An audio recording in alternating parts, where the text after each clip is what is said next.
I have a confession to make. I like Dandy's World. Yes, you heard me right. I, a fully grown man, unironically enjoy a Roblox mascot horror game made primarily for small children. In my defense, I didn't really willingly start playing it on my own. A longtime friend of mine whose 7-year-old daughter convinced him to play it with her and eventually got him hooked on it mentioned it to me in various conversations. It's a good time killer, he'd say. It's really not that difficult once you get the hang of it. I had to admit, from what I've seen of the game, I definitely understood the appeal. The gameplay seemed simple enough, and the art style was pretty cute. Even the monsters in the game, referred to as Twisteds, were only a little spooky as opposed to downright horrifying. Definitely a kid's game, but I decided to check it out nonetheless one day on a Skype call with my friend. Needless to say, I got hooked as well. At the time of writing this, I pretty much have everything in the game. All the characters, or toons if you will, all the trinkets, all the skins. The only thing I have left to do is a couple of mastery quests for a few characters. Such was also the case at the time of the incident I'm about to describe to you. A few weeks ago, I just gotten home from work, and I decided, just for the hell of it, I'd start up Roblox and play a few rounds of Dandy's World. I was feeling particularly nostalgic that day, thus I thought it'd be nice for a throwback to play a short solo run as the first character I've ever gotten in the game, Poppy. I figured that despite the fact she's an early game character, it wouldn't be too much of a drag to play her just one more time. In hindsight, I probably should have called up my friend and asked if he wanted to hop on with me. At the very least, I wouldn't have been put in the situation that I'm in right now. Right off the bat, right as I started up the game, things were already going to shit. The player character model, Poppy's model, loaded underneath the map and stayed there for about 10 seconds before teleporting back up to the intended spawn point. Now normally this wouldn't be much of an issue. This is a pretty standard glitch that I've experienced once or twice before, and it wasn't all obtrusive to the game itself. The only problem here was that when I had experienced it before, it was a blank player model. This one was fully loaded in. The second problem was that it was Poppy's model that loaded in. I'd previously been playing as Louie. I didn't really think much of it at the time. I just assumed since Poppy was one of the starter characters, she'd loaded under the map as some sort of default model. Maybe the game had updated while I was at work? I'd seemingly had my suspicions confirmed about a potential new update when I went to select Poppy as my player character. Her ability, title, and description were completely different from what I'd remembered from the night before.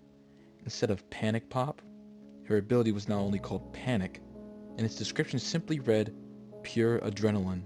No capitalization or punctuation, just a simple phrase. Again, I thought this was some kind of placeholder text that accidentally got left in and that I'll be fixing the next update. So I went about my business and entered one of the 3 elevators in the main hub area. The "going down" loading screen's toon tips section at the bottom simply read, "There's really nothing like it," in the same style as the ability description from before. When the next loading screen popped up, I could have sworn the screen was tinted red for a split second. Everything else was more or less normal until the main game actually loaded in. The TV in the elevator, which usually displays your progress on your character's mastery quests, was instead what looked like to be a heart monitor, complete with the beeping sound effect. Confused, I checked Poppy's mastery by pressing the T key, and, to my surprise, all the quests were now labeled "Survive." At that point, I knew 100% something was up, but I ignored it in favor of my own curiosity and amusement. Maybe this was some joke from the developers or something. I reasoned with that. If it was kind of funny. Operative word. Was. To keep things short, every single floor was completely devoid of Twisteds. Despite this, there was still research capsules littering around. Exactly 4, as there would have been if the Twisteds had loaded in. All of them contained Poppy research. To make things even stranger, the only items beside the capsules and a few tapes were stealth candies, which, when hovered over in the inventory slots, simply gave the description, "Hide." While I appreciated the complete and total absence of difficulty for the most part, I couldn't quite overlook how ominous the whole situation seemed to be, or at least it seemed to be trying to come off as ominous. Even the dialogue from both Poppy and Dandy was replaced with the sole sentence, "There's nothing really like it." Panic mode was even worse. Instead of the usual ticking sound and the "quickly, get to elevator" text on the top of the screen, there was only text reading, "There's nothing really like it," accompanied by what sounded like sizzling and bubbling sound effects playing at the same time, overlapping with each other to create one of the worst noises I've ever heard in my life. made me think of flesh being boiled, or rotten meat being cooked to a stove to the point where it was beginning to melt into a disgusting slurry. Frankly, I'd be ecstatic if I never had to hear or think about that noise again. What really bothered me, though, was the card voting. All the cards were the same. A heart icon with the label, dinner time. Its description read as what you can expect by now. There's nothing really like it. What did it do, you may ask? I didn't quite realize it at first, but as I progressed through the game, it slowly dawned on me that Poppy's speed and stamina were decreasing ever so slightly every 2 floors. And then, I reached floor 10. Immediately upon the elevator opening, I felt a wave of pure, unshakable dread wash over me. If I remember correctly, I think I might have felt even a little nauseous as Poppy stepped out onto the diner floor. At this point, after another round of unavoidable dinner time cards, she was at only 1-star speed and possessed only 100 stamina points. Trekking from machine to machine felt like an absolute chore, and her dialogue upon finishing them wasn't making it any better in the slightest. To my surprise, it had changed from the usual "there's really nothing like it." Instead, it alternated between 5 different phrases, each one more uncomfortable than the last. I'm dizzy. My stomach hurts. It's hard to breathe. I want to lay down. I'm not hungry.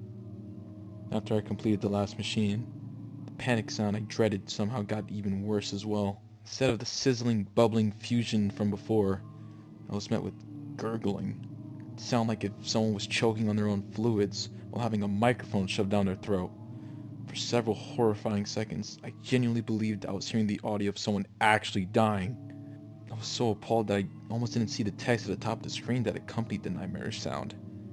It's too late to stop it now. Right as I noticed it, as if on cue, Poppy suddenly lurched forward and began spewing what I'd assumed to be ichor from her mouth. There was no sound effect accompanying it, thank God. But the visual alone, accompanied by the text and the already nauseating panic mode ambience, was enough to shake me to my core. Almost as quickly as it started, it ended. The visuals replaced with the familiar game over screen and the audio replaced by a spine-chilling flatline sound effect. Apart from the noise, only one thing was different. Instead of, "That's a wrap," the text read, "You realize too late." It should really go without saying that I immediately went to shut off the game. However, before I could do so, the usually oh so irritating "the server has shut down" screen appeared, and I was immediately brought back to my private lobby. The first thing that I did following the interruption was look at Poppy's character selection screen. Everything went back to normal. All of her stats were as they should have been. Her ability's name and description were the same as they used to be. I even did a test run as her to make sure everything that I was seeing was real. Sure enough, there were normal loading screens, there were twisteds, and there was the normal panic mode text, sound effect, and timer. There was absolutely no evidence of anything I've just seen a few minutes ago. Frantically, I closed out of the game and looked for something. Anything to confirm what I just experienced had in fact happened. I felt like I just witnessed a confession of some sort. There was no way that could have been a dream, or hallucination, or however the hell people would try to rationalize something like this. To my horror, I was met with complete silence. Nothing from Quelver or any of the other developers. Nothing from any popular content creators who frequently covered recent happenings regarding the game. Not even anything from the fandom. For all intents and purposes, the horrors I had just witnessed didn't happen at all. That's why I'm writing here. I know I'm not the only person who saw this. I can't be. There has to be someone else out here who remembers it. I know for a fact I wasn't the only person playing when this happened. There's no way in hell I could have been. There's always thousands of people online. Please, for the sake of my sanity and peace of mind, if any of what I relate here sounds familiar, tell me. I have to know what it all means. I have to know why.